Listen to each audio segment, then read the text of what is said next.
Hello, I'm Dr. Inman. This is a lecture on acute trauma and injury to the dog, the cat, the horse. Animal that gets into some sort of mischief, hit by a car, rolled down the stairs, kicked by another horse, for instance, that kind of acute injury basically can leave lacerations, of course, pain, broken bones, what have you, essentially, and it is a lot of distress, essentially. What we can do with this therapy, essentially, is cut down the pain gate. We discussed that extensively in a mini lecture that we use for acute pain or pain control.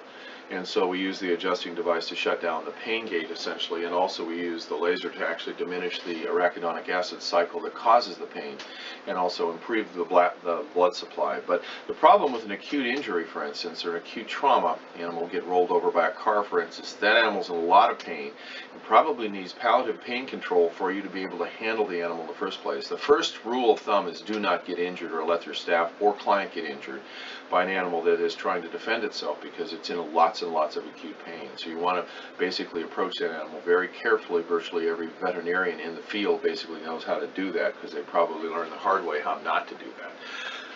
However, if we can in fact adjust this animal, we will do so. A lot of times, though, their acute pain problem basically is something that we will address adjusting them after they're out of that acute pain phase and acute trauma phase, get them the lacerations sewn up and get them back in a stable modality before we go ahead then and start adjusting them. We can in fact always treat an acute animal, acute injury, though, without, instead of adjusting them, we can treat them with the laser.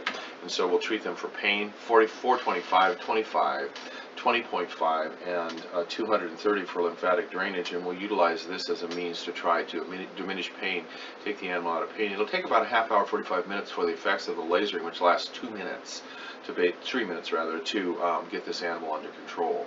And so we'll just basically do this and scan the body with those frequencies during that period of time, keeping in mind a lot of times the injury that is occurring in these animals is soft tissue and connective tissue or bone tissue injury. So we want to use the frequency of 20.5, which is a frequency for fibroblast regeneration of collagen, as part of the restorative nature of treating these animals with acute injury, essentially. We, of course, want to stop the bleeding, make sure respiration is correct, and make sure that the animal is sewn up and taken out of the stress or the shock mode, essentially, before we ever try to do any kind of restorative care with the adjusting device or with, in fact, the laser. So we handle the emergency problem as best we can, get the animal stabilized, and then we can first laser them, and after a day or so of lasering, we can go ahead then and adjust them as we need to, if we need to.